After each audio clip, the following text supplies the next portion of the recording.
All right, I'm going to demonstrate for you how to use our infusion pump. This particular model comes with an IV clamp, so you can put it on an IV pole. Also comes with a cage hook, so you can swap that out for the cage hook and hang it on a cage. So let's take a look at how to operate this particular device. We're going to press the power button to turn it on.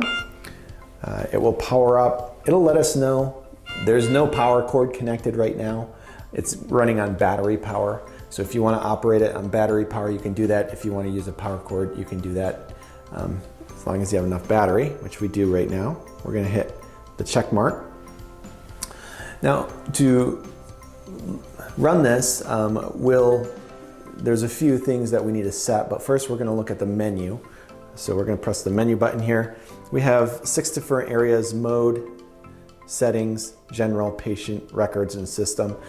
We really don't need to get into these for the most part, but I'll walk through just briefly a few of what those are. So modes: milliliter per hour versus body weight versus drip mode. We're going to leave it on milliliter per hour. Settings: bolus rate, bubble size, a number of things. Keep vein open rate. We don't use any of that. The only thing I'll mention is bubble size. So this will set the sensitivity of the device. When we're using this for O3UV treatments, we don't need a real sensitive bubble size because we're not pumping anything into the patient. We're using this to treat the fluid outside of the body. So for our purposes, and when using for O3UV, we can set that to the least sensitive, which is level 5, which is where it's at. I'll go back. Patient records, you can use those if you so choose. We don't utilize those here. There's no reason to utilize those with our particular system. Go in the system, it's language, serial number, etc. General, network, sound, date and time, screen lock brightness, all those things. So that's the basic menu settings. We're going to hit menu and go back out to the interface where we set the parameters for treatment.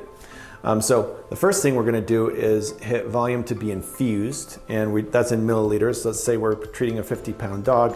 We're going to hit 50 because we're treating 50 mLs of fluid for the O3UV treatment. Hit enter, and the rate will always be the same. It's 360 milliliters per minute. So per hour, I should say, not per minute. That would be super fast. So 360 milliliters per hour will give us the right amount of UV absorption into the blood when we're doing an O3UV treatment. That will give us automatically the amount of time that we're going to treat this for. In this case, it's 8 minutes and 20 seconds. So if we change the volume, let's say we're doing a 10-pound cat.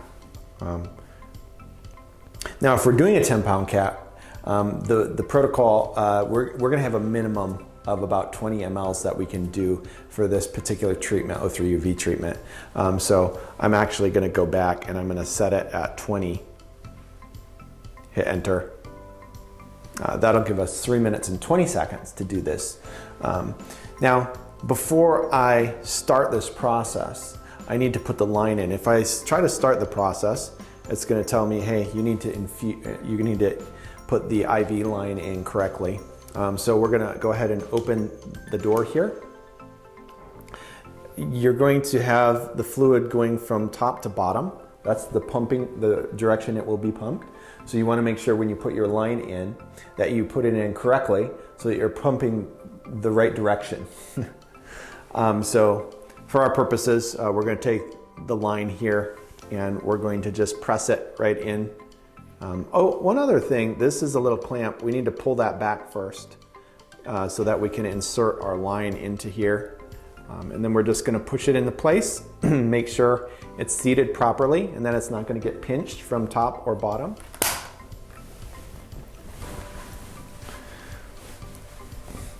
Now that it's shut, it's telling us there's a few different types of IV lines that can be utilized with this particular pump. Probably any IV line pretty much. But we're going to recommend that you select the brawn setting, and just use that one every time. Now we're going to go ahead and run this, so I'll hit the enter button and it's going to begin pumping.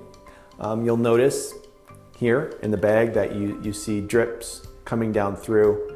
I can feel the pump pumping, I can see it. Now if we get a bubble in the line, it'll let us know, and it won't operate at that point, so we'll have to manually move that bubble through this area so that we can continue the process. I'll show you how to do that. Okay, so I introduced a bubble into the line here. You can see that. It's a larger bubble, so it should set off the alarm when it goes through, and I'll show you how to deal with that. Just start this again, and as that enters into there, you'll hear the alarm, and then we've just got to manually move that bubble through. So accumulated air, we're gonna hit, okay, yes, we realize that it's there, and then we're gonna press the bolus function, the purge function. We're gonna press and hold that, and it will manually move the bubble through that area. Okay, and then I can just hit enter once the bubble is all the way through, and it will begin functioning again. Now we can do this because we're not actually infusing this into a patient. If you were, you'd want to get that big bubble out. But that is pretty much all there is to it. Once you finish the treatment, it will let you know that that's coming up, that the end is coming near. It'll give you a warning sound. Once it's done, you'll just hit the check mark. You'll be able to stop the entire treatment. In fact, we'll stop it right now. You'll open the door and remove the line from the setting, and that's all there is to it.